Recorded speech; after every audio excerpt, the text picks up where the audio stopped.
Agência e a Agência Tambor, aqui no Solar Maria Firmina dos Reis, entrevistando o professor, sociólogo Boaventura dos Santos, que esteve aqui no Maranhão, proferindo palestras, recebendo o título de doutor honoris causa pela Universidade Estadual da UEMA, a Universidade Estadual do Maranhão. Professor, obrigado pela disponibilidade aqui para a entrevista. Eu começo te perguntando, que crise é essa que o planeta passa hoje? Mudança da estrutura, da superestrutura, forças xenófobas. O que acontece hoje com o nosso mundo, professor?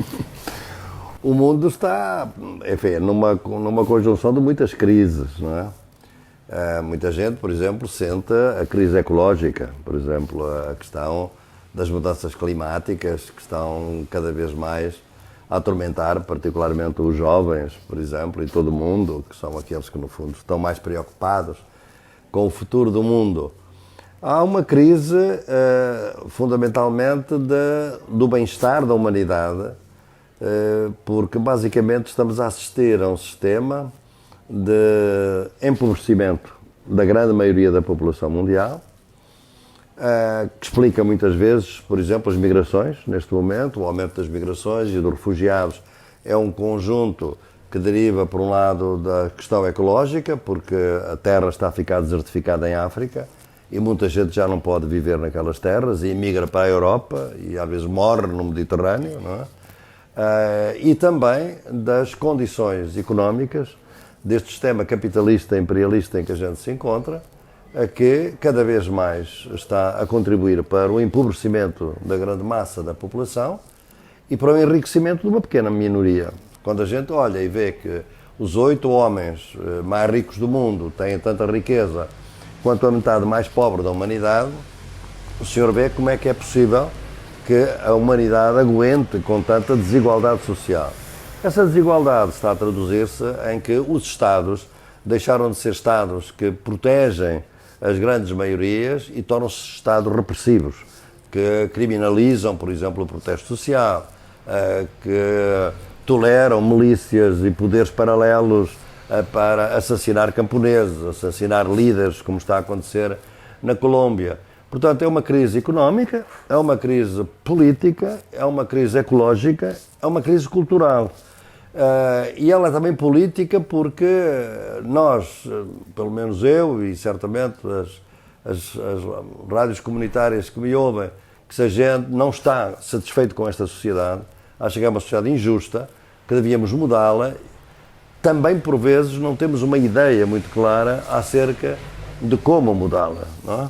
E temos inclusivamente líderes progressistas e governadores progressistas que continuam com um modelo de desenvolvimento económico que de facto leva muitas vezes à remoção das populações, à deslocação de pessoas em nome do progresso.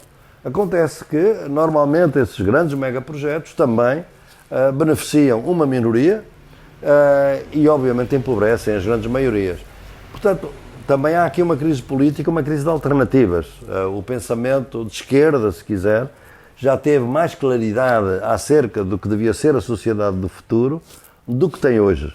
E este é um momento também difícil para todas as esquerdas, e daí que eu tenha vindo a pedir a todas as esquerdas que se unam, que abandonem os sectarismos, para ver se a gente começa a ter uma ideia de como transformar isto. Quem são os nossos aliados? É nisso que eu lhe pergunto. O senhor foi um dos entusiastas do Fórum Social Mundial. Um outro mundo ainda é possível? Um outro Fórum Social Mundial é urgente?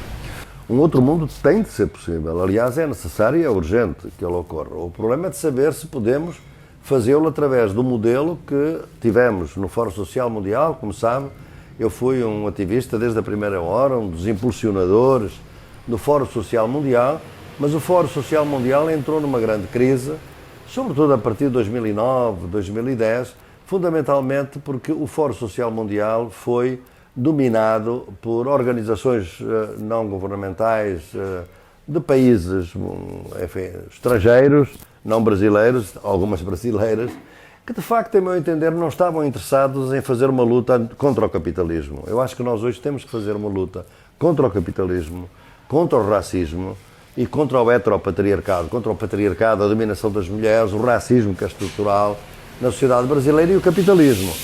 Muitas ONGs, muitas ONGs eram contra o neoliberalismo, mas não contra o capitalismo. Por outro lado, tivemos uma ideia de que eu, apesar de eu ser ainda hoje membro do Conselho Internacional do Fórum Social Mundial, nós não podíamos tomar posições políticas. Eu há muito tempo que tive um debate dentro do Conselho a dizer que nós devíamos tomar posições políticas. Veja, por exemplo, que nós não conseguimos tomar uma posição política contra o impeachment da Presidente Dilma. Foi nessa altura, para mim, que foi um ponto de ruptura. Portanto, nós precisamos de um outro Fórum Social Mundial que seja dominado pelos movimentos e não pelas ONGs. Nesse contexto, a luta pela terra ela é central para reorganizar essas forças? Absolutamente central. Nunca foi tão central a luta pela terra. Isso foi uma grande ilusão que se criou por aí, que já não era preciso reforma agrária, que a terra não era importante.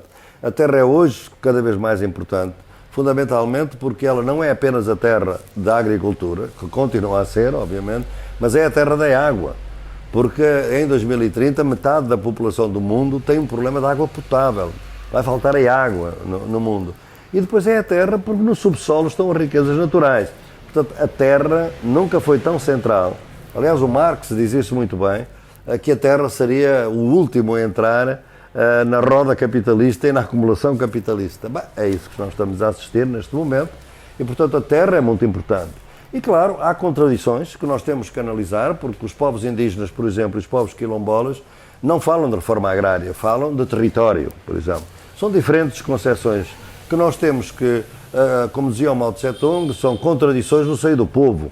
E, portanto, nós temos que discuti-las sem sectarismos, com diálogo, para ver qual é a posição melhor. Mas o que nós estamos todos é do lado da ideia do território e da terra como absolutamente fundamentais para um outro mundo melhor e possível e urgente.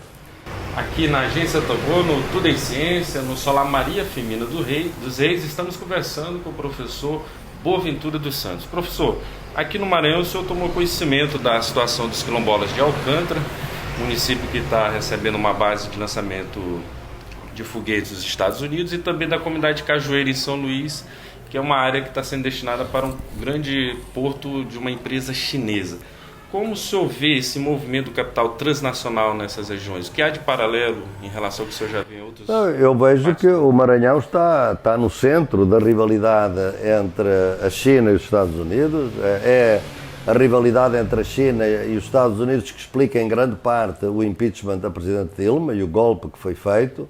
É a rivalidade entre a China e os Estados Unidos que explica a crise da Venezuela. É a rivalidade entre a China e os Estados Unidos que explica o golpe contra Evo Morales. Portanto, essa rivalidade está muito presente e está muito presente aqui no Estado do Maranhão, e que parece que, curiosamente, o Estado do Maranhão está a querer dar um pouquinho a um e ao outro para que ambos fiquem satisfeitos. Dá o porto da soja para os chineses e dá a base de Alcântara aos norte-americanos, que é estar bem com ambos. Enfim, eu pessoalmente, como sabe, tenho uma posição bastante contra esta posição imperialista e penso que o Maranhão vai ter que discutir nos próximos tempos se está do lado das comunidades, do respeito pelas suas culturas, dos seus territórios, comunidades quilombolas, indígenas, camponesas, assentamentos, acampamentos, se isso é que é o futuro do Maranhão, ou se o futuro é realmente esses grandes megaprojetos que vão criar poluição, que vão destruir as comunidades e que, de facto, não enriquece para nada as comunidades onde eles ocorrem. Pelo contrário. Professor, qual é o rumo para a gente manter a utopia, o rumo do pensamento sociológico crítico, para a gente manter a utopia de uma sociedade justa e igualitária? É absolutamente necessário manter a utopia, porque, como eu costumo dizer, a alternativa à utopia é a miopia, é não vermos o que se está a passar. Quer dizer, se a gente estiver satisfeito com esta sociedade, estamos mal. Qual é o rumo? Não penso que a gente vai fazer a revolução de um dia para o outro, não é? A gente aprendeu com muita derrota ao longo dos últimos 100 anos, não é? Mas temos que fazer pressão nos governos, sobretudo naqueles que se dizem progressistas, de sinalizar uma transição para uma outra sociedade. Portanto, nós não somos contra o desenvolvimento, o que nós pensamos é que este desenvolvimento capitalista é sempre crescimento económico infinito e é sempre contrário às populações mais humildes que sacrifica. Eu chamo isso as zonas de sacrifício, porque são populações normalmente negras ou indígenas que são as sacrificadas por esses projetos. Portanto, o que nós temos, acima de tudo, é remoção, tolerância zero. Eu penso que aqui no Maranhão essa devia ser a grande linha. Não há tolerância em relação a mais remoções. Já houve nos anos 80, bastou, fizeram-se muitas promessas, nenhuma foi cumprida, aprendemos. Eles quando fazem promessas, não as cumprem. Portanto, e se realmente o Governador tem dito publicamente que não aceita mais remoções de populações, então mantenha a sua palavra e nós estaremos com ele nessa luta, obviamente. Mas vai ser uma luta extremamente difícil, porque nós sabemos de documentos, que já não são tão secretos quanto a isso, que querem ampliar 12 mil hectares e, portanto, remover mais 350 famílias, toda a área litorânea até ao norte. Portanto, essa é uma luta em que o Maranhão está metido e nós procuraremos internacionalizar a luta, dá-la a conhecer, como temos feito com outras lutas, porque é um momento crucial para o Maranhão. É agora ou nunca. Conversamos com Boaventura dos Santos aqui no Tudo em Ciência, Agência Tambor, no Solar Maria Firmina dos Reis. Professor, obrigado pela entrevista. Tive todo gosto. Muito obrigado.